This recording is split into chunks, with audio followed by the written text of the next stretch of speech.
Hey everybody, it's James here from goodguitarist.com, and today I'm going to be starting up a new thing, the isolation challenge, where our goal is to take something that might seem beyond our level. In this case, I want to start off with like a walking bass line thing, and we're going to break it down into its components, and isolate them and practice them all individually and then put it all back together. And hopefully through this, I want to show you that no matter how hard something is, you can always keep breaking it down into smaller and smaller bits and always work towards that goal. You might not be able to get it together in one day, and we're definitely going to spend a few days, a few sessions working on this thing, breaking it down, but eventually you will get there. So that's the whole goal with this thing. For the first one, we're going to do a walking bass line sort of thing. It goes like this.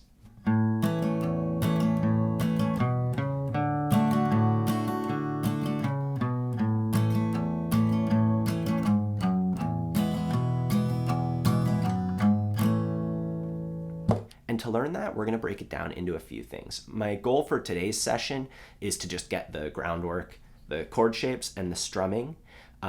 Next time, we'll take a look at upgrading our strumming pattern and picking out the root notes, turning it more country style. And to help you practice this stuff and work through it and keep track of everything, I've made a worksheet, and that's available on my Patreon. And I'm going to keep updating it every single lesson for this. So by the end of it, sometimes I get carried away. The thing might turn into a booklet, but it'll be a collection of all the exercises, start to finish, to get from where you're at now all the way to being able to play through that walking bass line. Today, we're going to take a look. Let's start off with those chord shapes, A, D, and E.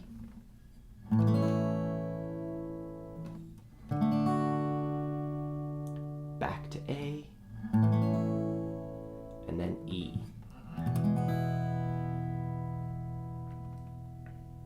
And I have a ton of resources around helping you learn how to play your chords better, switch better, and all that. I'll put some links to that down below. There's my free ebook, my beginner's course. But I do have a couple points that I want to make right now. When you're switching from A to D, if you play your A like this, lift up these two fingers, slide your third finger up one fret, and place your D chord.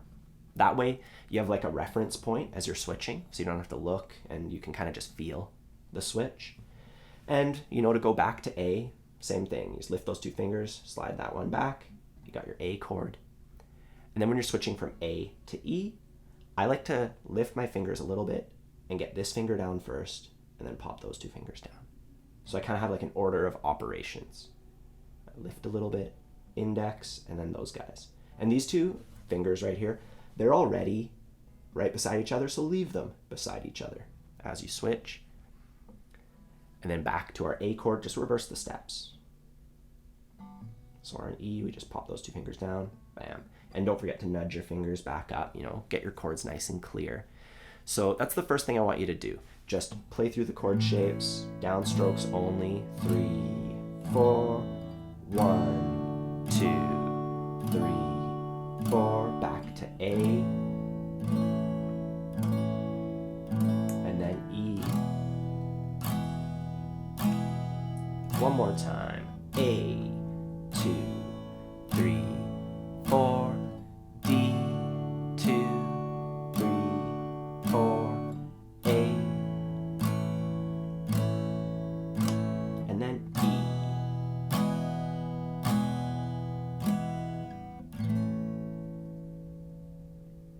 Cool. If you need any extra help on that, like I said before, I have a ton of resources, a bunch of free stuff down below that'll help you learn that. So I'll put links to all that. Now, the next thing I want to take a look at is our strumming pattern. And we're going to simplify it at first because I want you, the absolute groundwork for strumming is to be counting 1, 2, 3, 4, and have that going on in your head. Have your foot tapping or whatever it may be. So I don't want to overcomplicate it with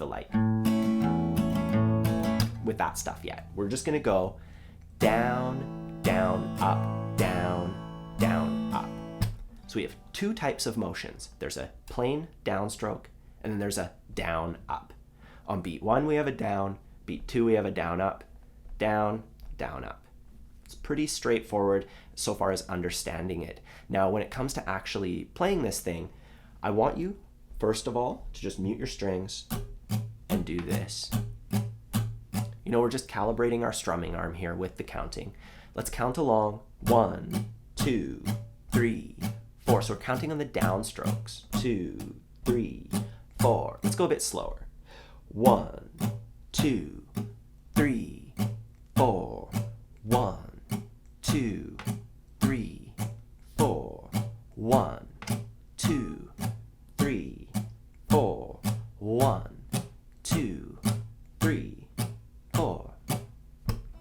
So if you have trouble with strumming, I want you to start out with that warm-up. Do that often, as much as you can, counting only on the numbers. You might be tempted to go 1 and 2 and 3, but then that kind of allows you to fudge the time a little, you know, just count the numbers if you can. And once you're comfortable with that, we can take a look at our pattern.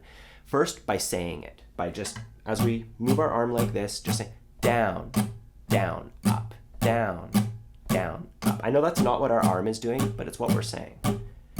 Down, down, up, down, down, up. And now we'll try to make our arm do what we're saying. Down, down, up, down, down, up, down. And if you feel like you're falling off, just go back to this. Down, down, up, down, down, up. Now finally, I want you to try counting out loud as you strum your pattern. This step isn't necessary, but if you find you're having trouble with strumming, maybe working towards this will be the thing that helps you get there. You know, I've seen this a lot in students, and often that is a solution, so it's worth a try. Anyways, we're gonna go 1, 2, 3, 4. So on 2 and 4, we have our down ups. Otherwise, it's downstrokes.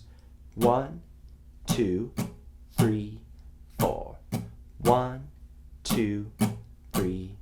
And then you can go back to this, calibrate, you know, nice steady pace. We're going at a steady pace, and then we can try our pattern. 1, 2, 3, 4. 1, 2, 3, 4. I also have a ton of stuff to help you with strumming, so I'll put some links to that down below too. But once you have the chord shapes practiced, you have the strumming practiced, you can just start putting it together. You know, just strum on the A chord as much as you want. Just get comfortable with it. Then try to switch to D, back to A, E, back to A. And once you can do it at your own pace, changing chords whenever you like, we can add some parameters. You know, we can, let's say we'll do our strumming pattern one time on A, once on D, back to A, and then E. And that's going to be our progression. A, D, A, E, over and over again, doing the strumming pattern one time on each chord shape. That's my goal for you for today's session, is to be able to do that. And we're going to do it, remember, in 3 phases. First, we practice the chord shapes by themselves, downstrokes only, just counting out loud and, you know, working on the switches, making sure that we can do them nice and smooth. Then we work on the strumming by itself. You know, we're isolating each of these elements, right? So we cover up our strings like that because we're isolating the strumming. We're not going to worry about the chord shapes. You know, we just get the counting. So we've isolated each of those elements, and then the next thing we have to do is put them together into a simple progression.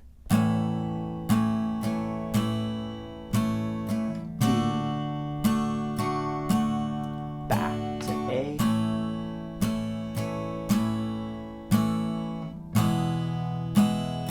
I'll do it a few more times so you can play along.